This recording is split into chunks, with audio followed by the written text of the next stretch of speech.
gente, tudo bem? Eu trago hoje para a discussão, para a nossa pauta, um tema importantíssimo, que está aqui já a partir desse título: a tutela da população indígena, a escravidão dos negros e a tutela dos egressos da escravidão.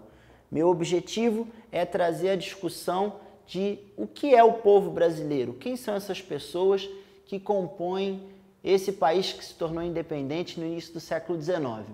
Essa discussão é importante porque o nosso processo de independência política, ele partiu da elite, partiu de Dom Pedro I, que era filho do antigo rei de Portugal, e de uma elite de proprietários e comerciantes que estavam interessados em manter as coisas como elas eram do ponto de vista da sociedade. Ou seja, o processo de independência política no Brasil não significou uma grande mudança social, algo que fosse na redução das desigualdades ou numa convivência mais democrática, vamos dizer assim, entre as diferentes etnias do povo brasileiro. Então, essa discussão que eu quero trazer, como é que esse país independente começou a pensar o seu próprio povo e as etnias que o compõem. Eu trouxe inclusive uma provocação aqui na forma de imagem, né? O Brasil, que tem a composição de diversas etnias, europeus, africanos, asiáticos, indígenas na sua formação, como é que isso seria representado? Quem é o povo brasileiro? Como é que esse país independente respondeu essa pergunta?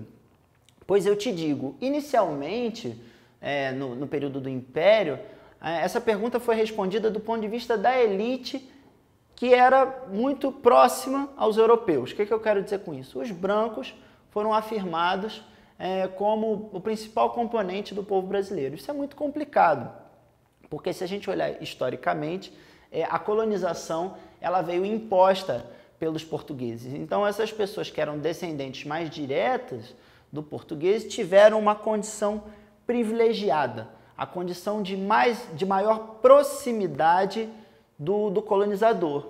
Tá? Isso foi, infelizmente, reproduzido mesmo depois do Brasil independente. Então, só para dar um exemplo, para vocês entenderem melhor do que eu estou querendo dizer, o colonizador chegou, submeteu os indígenas e depois os africanos, e mesmo depois, com o país independente, com o fim da escravidão, essa ideia, esse lugar privilegiado do branco, ele se manteve. Tanto que, hoje em dia, a gente fala muito, né, que o Brasil, a sociedade brasileira e várias outras sociedades coloniais também sofrem de uma espécie de racismo estrutural.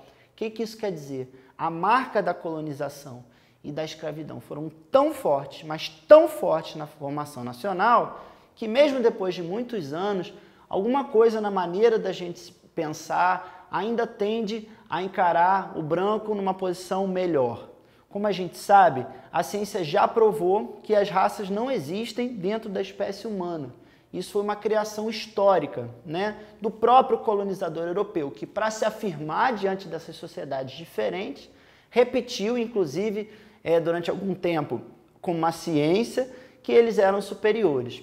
Esse foi o primeiro ponto. Quando o Brasil independente começou a pensar o que era esse país, né, as elites começaram a pensar o que era esse país e o que era esse povo, existe, claro, uma realidade de multiétnica. O que isso quer dizer? Com várias etnias, vários grupos culturais fazendo parte. Mas tem que se ressaltar, esses grupos culturais, eles entraram nesse caldeirão, vamos dizer assim, de uma forma muito diferente. Então, eu já frisei aqui a condição dos descendentes do colonizador. Para ilustrar um pouco essa questão da forma muito diferente de compor o povo brasileiro, a gente vai falar um pouco dos indígenas, né? Veja, os indígenas tiveram a sua pluralidade negada pela mão do colonizador, né, que desfez muitas das tribos, exterminou outras, submeteu os indígenas à catequese, né, acabando com as expressões religiosas e culturais de muitos dos indígenas. Depois, durante o Império, teve vários episódios de extermínio indígena, de ocupação de terras indígenas, e mesmo na República, os indígenas brasileiros eram constantemente colocados pela elite em uma posição como se fosse inferior, né, sem a cidadania plena, o que é muito complicado e é uma ameaça até hoje às culturas dessa origem. Além da questão da população indígena, Outro componente étnico importante do povo brasileiro está nos africanos e afrodescendentes, que primeiro sofreram com a questão da escravidão e depois terminada a escravidão, não necessariamente viveram numa condição muito melhor. Isso a gente precisa falar mais abertamente, mais de perto aqui. Primeira coisa que a gente não pode fazer é banalizar a escravidão moderna. A escravidão foi uma tragédia, uma página terrível da história da humanidade e que implicava em uma série de violências. Não só a violência física, que é que se fala com mais frequência, mas também violências simbólicas, né? E traumas muito fortes. Vou falar um pouquinho só para ficar um pouco mais claro, né? Eles eram retirados, as pessoas em condição escrava da África, era feito à força, né? Vinham em viagens perigosíssimas, sem ter condição adequada, onde muitos morriam, separados de suas famílias, muitas vezes misturados a etnias rivais, né? Separados também de sua ancestralidade, posto que muitos deles não tinham mais acesso a documentos, nem tinham mais como saber de quem eram filhos e netos, fora que eram afastados de sua comunidade e colocados em uma terra onde não dominavam a língua, uma terra desconhecida. Esse processo todo muito violento, né? Tanto do ponto de vista físico, porque ainda existia o trabalho forçado e os castigos, quanto do ponto de vista simbólico, por toda essa dor, por todo esse sofrimento que a gente falou aqui, ele foi uma marca, né, da participação dessa etnia na formação do povo brasileiro. E o que acontece? A experiência de escravidão no Brasil durou quase 400 anos, né? Se a gente considerar de 1500 com a escravidão dos indígenas e depois com a escravidão africana até 1888, a gente está falando de 388 anos de escravidão. É uma marca muito forte, que foi a base da sociedade colonial e que se perpetuou durante o Império. O que acontece?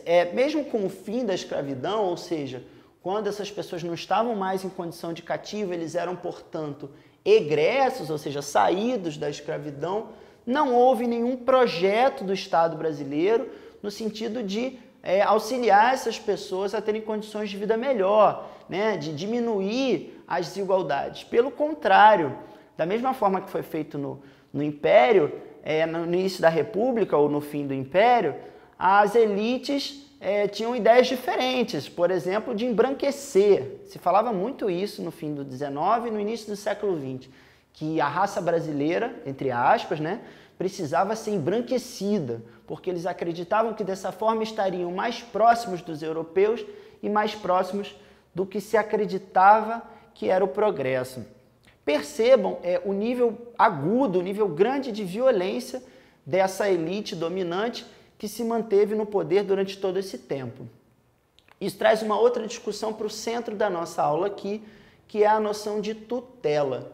No lugar de uma cidadania plena, de liberdade, né, para essas etnias, tanto os indígenas quanto os egressos da escravidão, os saídos da condição de escravo, sofreram constantemente ao longo da história brasileira uma espécie de tutela de uma elite que desconfiava da possibilidade de inclusão plena desses grupos no seio do povo brasileiro. Isso é complicadíssimo, é uma marca traumática do nosso processo de formação e que não pode ser ignorada. Para uma reflexão final, eu gostaria que vocês pensassem no seguinte: a história nos mostra que o Brasil teve um caminho de bastante desigualdade e racismo, além de elitismo, né? Ou seja, de discriminações de raça e sociais.